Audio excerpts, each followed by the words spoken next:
Di abad ke-7, dua kerajaan besar menguasai Timur Tengah. Kekaisaran Sasanian yang berpusat di Persia adalah kekuatan yang tangguh. Mereka memiliki sejarah panjang dan budaya yang kaya. Penganut Sasanian adalah Zoroaster, artinya mereka mengikuti ajaran Nabi Zoroaster. Wilayah kekuasaan mereka membentang dari Mesir hingga sebagian Asia Tengah. Sementara itu, kekuatan baru muncul dari semenanjung Arab, Kekhalifahan Rashidin. Kekhalifahan ini dibangun di atas ajaran Islam. Umat Muslim, sebutan bagi para pengikut Islam, percaya pada satu Tuhan, Allah, dan mengikuti ajaran Nabi Muhammad. Didorong oleh keyakinan dan keinginan untuk menyebarkan agama mereka, pasukan Muslim sangat sukses dalam penaklukan awal mereka. Kedua kerajaan ini, dengan budaya dan keyakinan yang sangat berbeda, berada di jalur yang akan bertabrakan. Tanah Mesopotamia yang subur menjadi medan pertempuran untuk ambisi mereka. Benturan peradaban ini akan berdampak besar pada jalannya sejarah. Panggung telah disiapkan untuk pertempuran yang akan menentukan nasib Timur Tengah. Sebelum pertempuran Nahawand, pasukan Sasanian dan Rashidin telah bentrok dalam serangkaian pertempuran besar.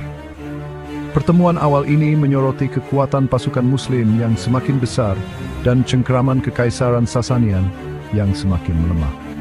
Salah satu pertempuran tersebut adalah pertempuran Qadisiyah pada tahun 636 Masehi. Pertempuran ini merupakan kemenangan yang menentukan bagi umat Islam.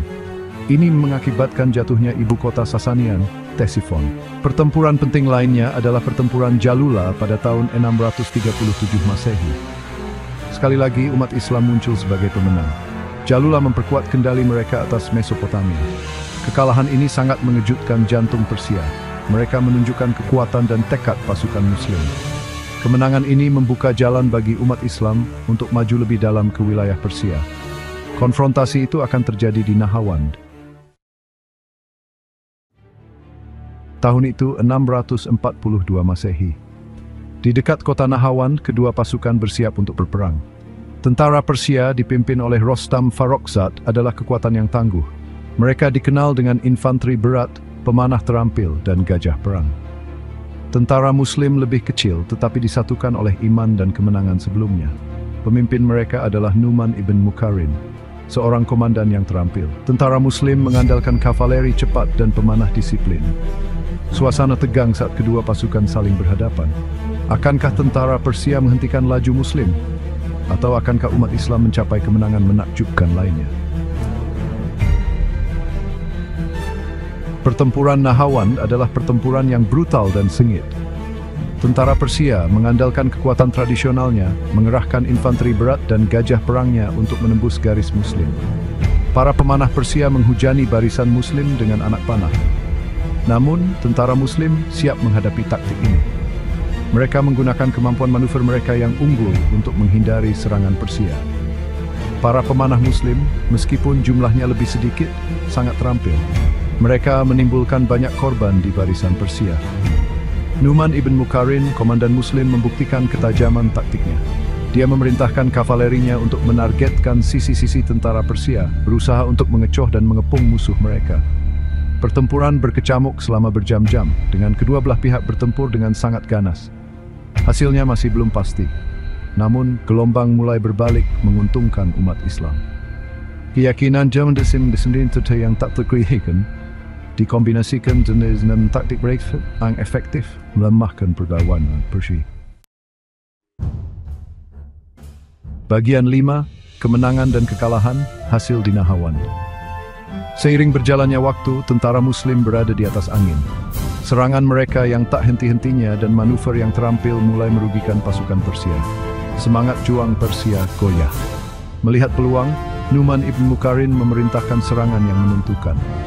Kavaleri Muslim menyerbu jantung tentara Persia, menghancurkan barisan mereka dan menyebabkan kepanikan yang meluas. Komandan Persia, Rostam Farrokhzad, bertempur dengan gagah berani tetapi akhirnya terbunuh dalam sengitnya pertempuran. Kematiannya adalah titik balik. Tentara Persia yang sekarang tanpa pemimpin dan kehilangan semangat mulai runtuh. Banyak tentara melempar senjata mereka dan melarikan diri. Umat Islam telah memenangkan kemenangan gemilang. Pertempuran Nahawand terbukti menjadi titik balik dalam sejarah Timur Tengah.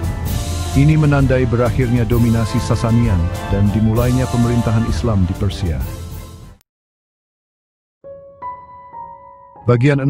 Kejatuhan sebuah kekaisaran, dampaknya bagi Sasanian. Kekalahan di Nahawan membawa konsekuensi bencana bagi kekaisaran Sasanian. Kekaisaran yang sudah dilemahkan oleh perselisihan internal dan kekalahan sebelumnya tidak pernah pulih dari kekalahan ini. Pertempuran Nahawan menandai berakhirnya kekaisaran Sasanian sebagai kekuatan utama. Dengan hancurnya tentara Sasanian, umat Islam menghadapi sedikit perlawanan terorganisir saat mereka maju lebih jauh ke Persia. Kota demi kota jatuh ke tangan pasukan Muslim. Jantung Persia yang dulunya dianggap tidak dapat ditembus, terbuka bagi para penjajah. Dalam satu dekade, kekaisaran Sasanian yang dulunya perkasa telah runtuh sepenuhnya. Kaisar Sasanian terakhir, Yazdegerd yang ketiga, melarikan diri ke timur, mati-matian berusaha untuk mengumpulkan pasukan baru untuk menantang kaum Muslim.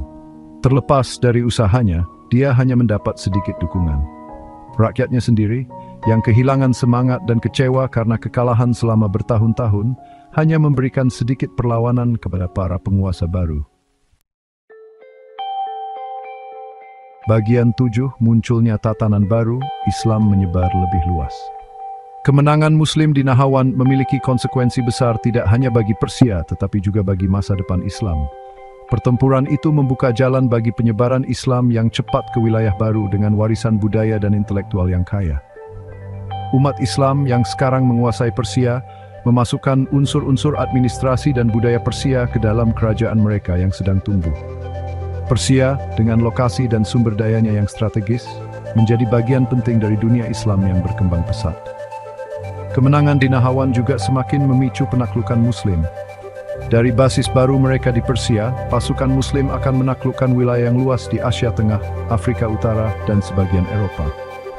Oleh karena itu, pertempuran Nahawan dapat dilihat sebagai momen penting dalam sejarah awal Islam, menandai perluasan jangkauan dan pengaruhnya yang signifikan.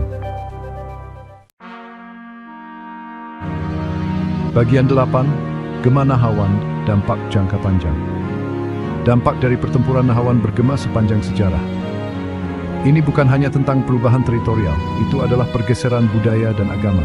Dengan jatuhnya kekaisaran Sasanian, agama kuno Zoroastrianisme, yang telah mendominasi Persia selama berabad-abad, menurun. Islam secara bertahap menjadi agama dominan di Persia, meskipun kantong-kantong Zoroastrianisme bertahan hingga hari ini. Kedatangan Islam membawa perubahan signifikan dalam masyarakat Persia. Bahasa Arab menjadi bahasa administrasi dan ilmu pengetahuan. Masjid dan madrasah atau sekolah Islam dibangun selamanya mengubah lanskap agama dan budaya Persia. Namun, Persia juga memengaruhi dunia Islam. Seni, arsitektur, sastra, dan pengetahuan ilmiah Persia diserap ke dalam peradaban Islam, memperkayainya dengan berbagai cara. Kota Baghdad, yang didirikan pada tahun 762 Masehi, sebagai ibu kota kekhalifahan Abbasiyah, menjadi wadah peleburan budaya Persia dan Arab, sebuah bukti perpaduan kedua peradaban ini setelah Nahawan. Bagian 9. Titik balik dalam sejarah, arti penting Nahawan. Pertempuran Nahawan menonjol sebagai momen penting dalam sejarah dunia. Ini menandai titik balik dalam keseimbangan kekuatan di Timur Tengah. Ini menandakan berakhirnya satu era dan dimulainya era lain. Pertempuran itu berdampak besar pada perjalanan sejarah Islam, membuka jalan bagi penyebaran Islam dan munculnya peradaban baru. Nahawan juga berfungsi sebagai pengingat akan interaksi kompleks dari faktor-faktor yang membentuk sejarah. Kemenangan Muslim bukan semata-mata masalah kekuatan militer. Itu juga merupakan bukti kekuatan pemersatu iman, kecemerlangan strategis para komandan mereka, dan kelemahan internal yang melanda kekaisaran Sasanian di tahun-tahun terakhirnya. Saat ini, pertempuran Nahawan dikenal oleh umat Islam dan Persia. Ini adalah bukti berisi masalah di sejarah tembak konflik masa kini. Bagian 10. Mengingat Nahawan, pelajaran dan warisan. Kisah Nahawan menyimpan pelajaran berharga bagi kita saat ini. Ini mengingatkan kita akan pentingnya persatuan, strategi, dan tekad dalam menghadapi tantangan. Ini juga menyoroti dampak abadi dari peristiwa sejarah pada perjalanan peradaban. Sementara pertempuran Nahawan adalah pertemuan militer, warisannya melampaui medan perang. Ini adalah kisah tentang pertukaran budaya, transformasi agama, dan naik turunnya kerajaan. Saat kita mempelajari sejarah, kita memperoleh pemahaman yang lebih dalam tidak hanya tentang masa lalu, tetapi juga tentang diri kita sendiri dan kekuatan-kekuatan yang telah membentuk dunia kita. Pertempuran Nahawan berfungsi sebagai pengingat yang kuat bahwa sejarah bukan sekadar kumpulan nama dan tanggal. Ini adalah permadani yang ditenun dari benang-benang ambisi manusia, konflik, iman, dan pencarian abadi akan kekuasaan dan makna.